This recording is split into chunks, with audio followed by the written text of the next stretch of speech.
Bom, hoje o caso clínico vai ser de anemia hemolítica e é composto por mim e pelo Túlio Tavares. No caso clínico, consta-se que uma menina negra de 2 anos foi encaminhada para um hematologista, depois do pediatra ter diagnosticado uma anemia severa com esplenomegalia e icterícia. Sua mãe relatou uma história familiar de possíveis problemas no sangue, mas não tinha certeza disso.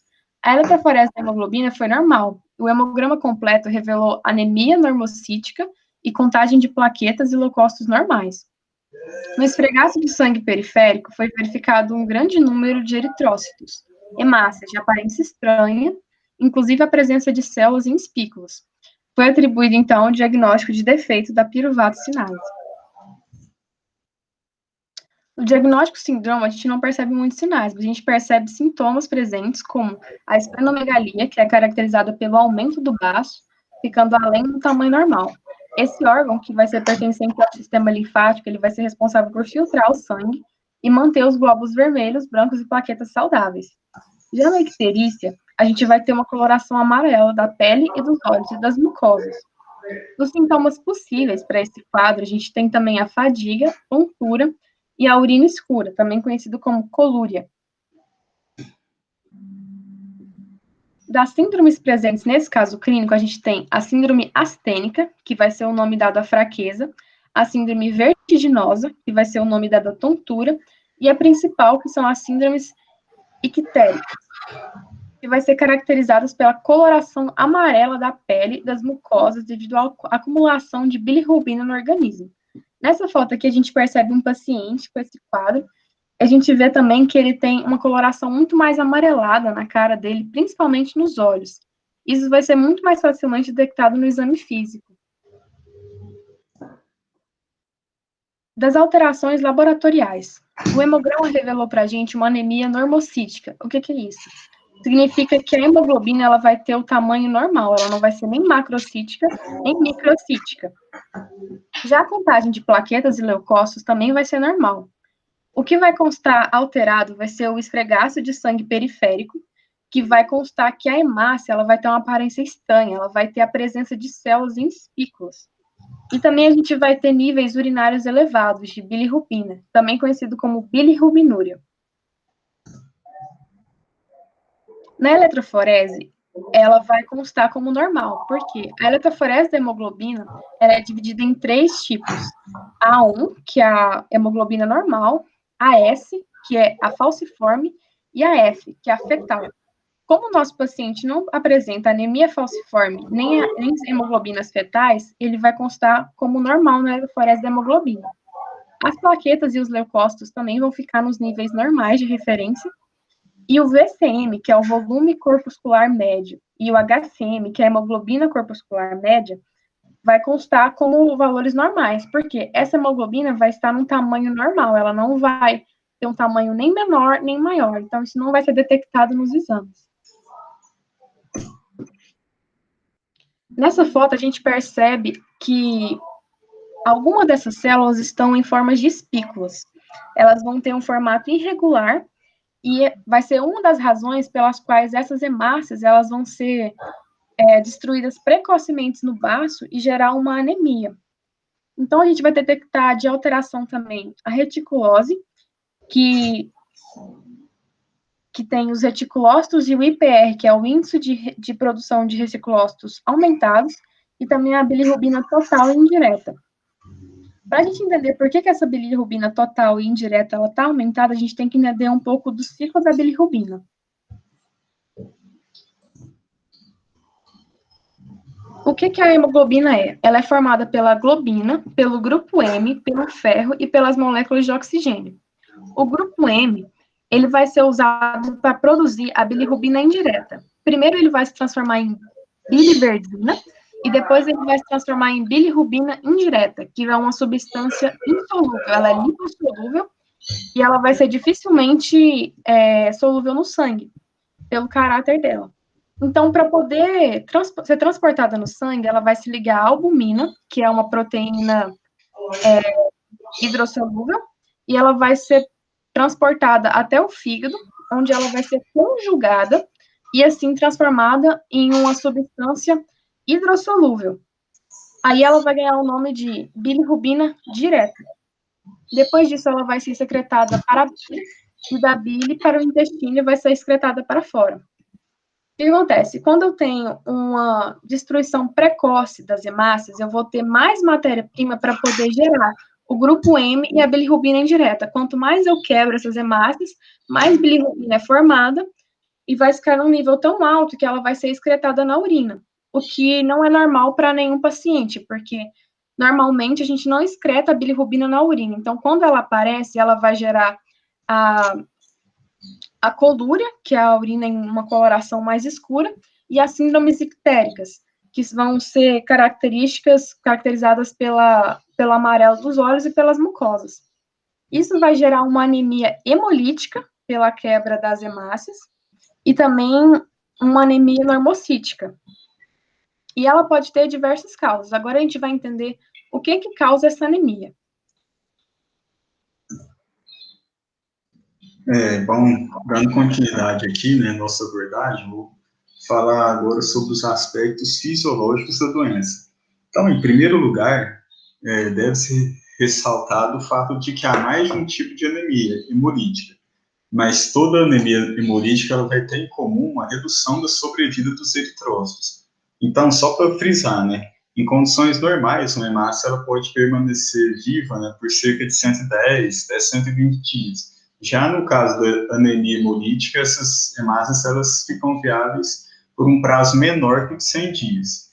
Então, indo agora, né, para esse segundo item do slide, a hemólise, né, que consiste na ruptura da hemácia.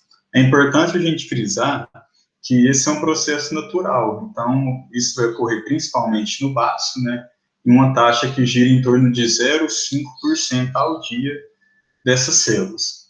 O problema é que na condição de anemia hemolítica, há um aumento muito sensível, né, desse percentual, o que vai ser muito problemático. E uma dúvida que pode surgir é a seguinte: se normalmente já tem hemólise, então vai chegar uma hora, né, um momento que as hemácias do corpo vão acabar. Isso não ocorre porque a gente tem um outro mecanismo, que é a eritropoiese, né, que vai ser um mecanismo muito complexo, que não é o nosso foco agora, envolve a eritropoetina, que é um hormônio, né, mas que vai fazer a síntese, né, de novos eritrócitos para o corpo, né.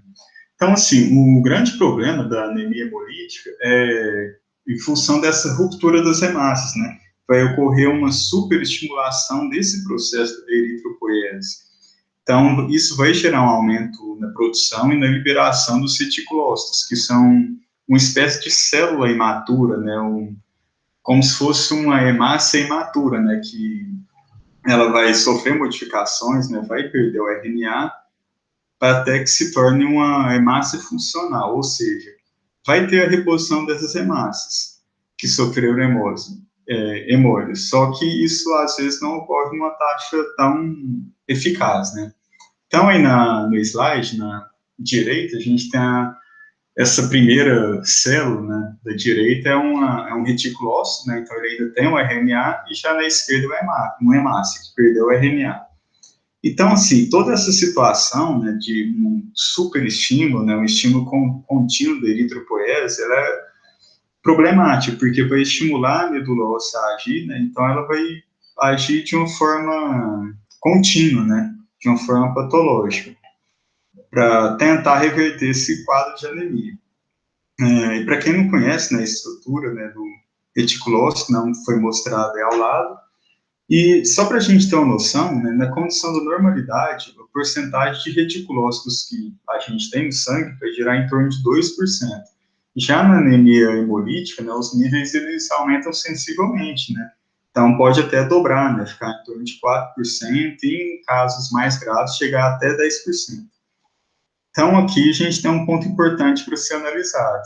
Em alguns pacientes, né, com essa anemia, o grau de hemólise ele pode ser menos significativo. Então, essa pessoa, nesse caso, ela não vai se tornar necessariamente anêmica, né, a não ser que a taxa de hemólise seja maior do que a de eritropoiese, né, porque aí, no caso, a reposição das hemácias não vai conseguir suprir, né, essa deficiência. Então, assim, para finalizar esse slide, né, uma diferença no tempo de maturação do reticulócito, né, Então, nos indivíduos, nas pessoas que não têm a doença, né, o período da maturação, né, que o reticulócito demora para se tornar um hemácia, é em torno de 1 dia. Já para as pessoas que têm anemia hemolítica, esse período ele vai dobrar, né? Então pode chegar até 2 dias e meio, né? Então é um aumento sensível aí. Nesse slide agora, a gente vai falar um pouco sobre os aspectos, né, etiológicos, né, da anemia hemolítica, né, que pode ter várias causas. Então, uma das principais causas é a genética, né, mais especificamente, né, cabe a gente ressaltar que é uma doença autossômica recessiva, ou seja, ela tem um caráter hereditário e, nesses casos, vai afetar a ação de enzimas, né, e pode ter também outros casos, que vai envolver anomalias na membrana e fatores ambientais como traumas, entre outros. Então, aqui a gente tem na esquerda, né, uma imagem de uma estrutura bastante complexa, muito elaborada, né, de uma das enzimas que pode ser afetada no caso da anemia hemolítica de causa genética, né. Então, essa enzima aí é a piruvatocinase, que alguns livros aí chamam de piruvatoquinase, né, mas é a mesma enzima. Então, com relação às consequências da anemia hemolítica, a gente tem aí, né, que os problemas nos eritrócitos, eles podem gerar efeitos diversos, né? Então, defeito na hemoglobina, na membrana da hemácia, nos compostos, né, que são indispensáveis, né, para a síntese de ATP, que é o que vai acontecer nesse caso clínico, né, que vai ser caracterizado por uma deficiência nessa enzima aí que está ilustrada, né, piruvatoquinase, que vai compreender, né, em torno de 90% dos casos genéticos. E uma outra enzima que pode ser afetada também, mas em menor proporção, é a glicose 6-fosfato isomerase, conhecida como G6PD, que vai responder a um percentual menor das causas genéticas. Então, nesse caso, nós temos que vai envolver uma deficiência na piruvatocinase e que, consequentemente, vai afetar todo o mecanismo da glicose, né? E, por conseguinte, vai comprometer a obtenção de energia pela hemácia.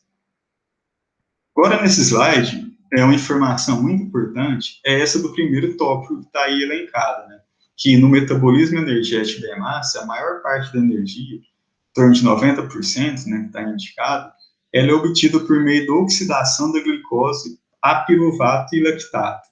Então, apenas uma porção da glicose ele vai ser metabolizada por uma segunda via, né? Essa que está indicada no segundo tópico, seria uma via alternativa, que é a via da hexose monofosfato.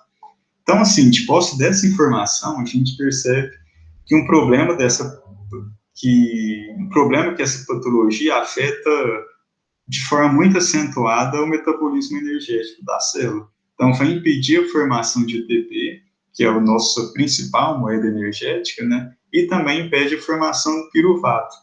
E um outro problema também é que os eritrócitos não têm mitocôndria, né? Então, isso aí vai aumentar ainda mais a dependência da via glicolítica, que vai ser a única via que essas células têm para obter energia. E, assim, quando a gente vai estudando esse caso, né, uma dúvida, um questionamento válido, né, a gente pensar se o eritrócito é uma célula, ela pode sintetizar novas proteínas. E, então, consequentemente, poderia sintetizar uma nova enzima, né, piruvatocinase, para resolver, né, todo esse problema. Só que isso não ocorre, né, porque, como eu falei no início da apresentação, né, essa célula não tem núcleo, né, então é importante, então é impossível, né, sintetizar novas proteínas. Agora, nesse slide, né, com todo esse ciclo, nessa dinâmica energética que vai ser interrompida, vamos compreender aqui, né, quais que são os problemas que esse quadro vai gerar, né? Então, para a hemácia, a energia é necessária para a manutenção do ambiente iônico, né? Um ambiente equilibrado, né? E para o correto funcionamento do grupo N, que é cofator da hemoglobina, e também para a produção do 2,3-bifosfoglicerato, que é uma molécula essencial para modular a afinidade da hemoglobina com o oxigênio. Então, sem esse bifosfoglicerato, a conexão do oxigênio com as células sanguíneas ela vai ficar comprometida. Então, vai gerar uma série de problemas fisiológicos na pessoa. Então, assim, quando é insuficiente, né, todos os processos ativos nas células são interrompidos. Então, a gente vai observar aí, né, que o funcionamento das bombas de sódio e potássio vai cessar, né? Então, isso aí vai interferir em toda a dinâmica de equilíbrio da célula. E a gente sabe, né, que a membrana da célula é mais permeável ao potássio do que ao sódio, então como se ocorresse um vazamento, né, de potássio para fora da célula, né, que é a porção que tem menos potássio. Então, com o passar, né, do tempo, o líquido intracelular vai ficar hipotônico, né, porque está perdendo sais, então começa a perder água, né, então o eritrócito, a hemácia, vai começar a perder água.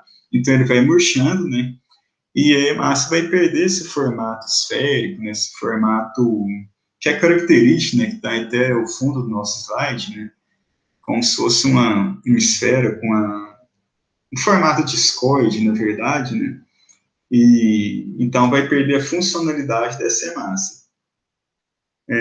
Então, com o passar do tempo, né, a hemácia ela murcha, vai gerar hemólise, que é a morte celular, né, que vai causar anemia propriamente dita. Então, gente, olha que interessante, né, uma simples deficiência, né, de uma enzima, ela vai resultar numa anemia hemolítica, né, que é uma condição na qual a pessoa vai ter deficiência nos glóbulos vermelhos, que são destruídos e não vão ser repostos em uma taxa mínima. Bom, agora, né, finalizando aqui a apresentação, revisar brevemente o processo glicolítico que ocorre nas hemácias. Então, notem aí, né, nessa apresentação esquemática na direita, né, que mostra toda a sequência de ações que envolve glicólise, né. Então, só para lembrar, né, o rendimento da hemácia, ele já é naturalmente baixo, né, porque para cada mol de glicose vão ser produzidos 2 mols de ATP. E o produto final dessa via glicolítica, se a gente observar aqui embaixo, no fim da imagem direita, é o lactato, não vai ser o piruvato, né, que é o que geralmente ocorre nas demais células, nos demais tecidos. Então, aí embaixo aí tem essas duas estruturas moleculares que eu coloquei, né, dessas duas substâncias, né, o piruvato na esquerda e o lactato na direita.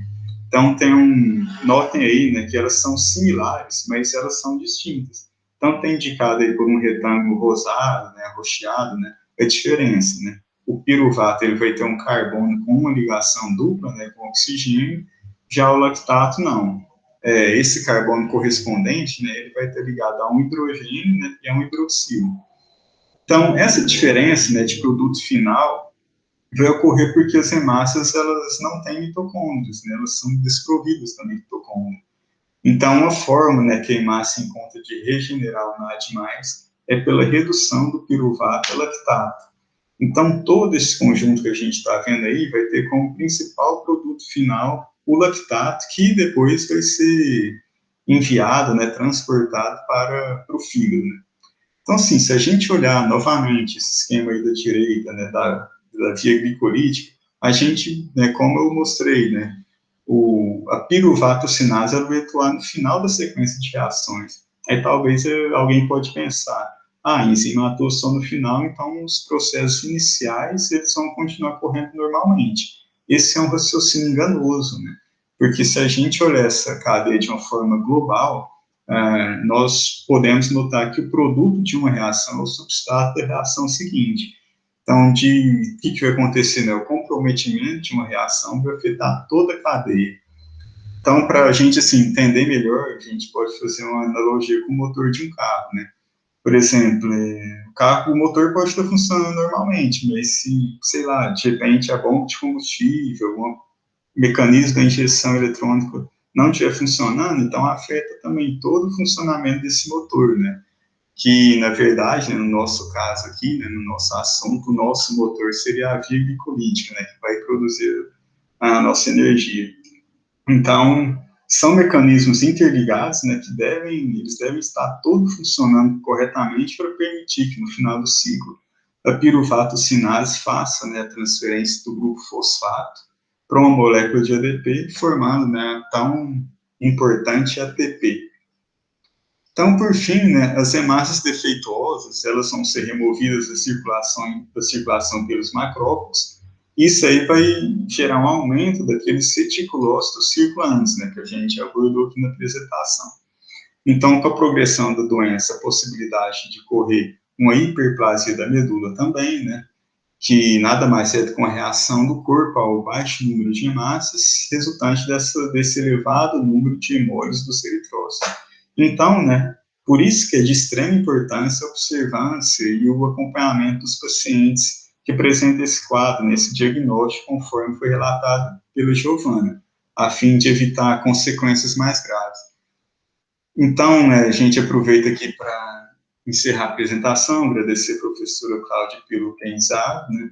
Nós temos visto alguns assuntos muito importantes, né, interessantes, e seguem as referências bibliográficas.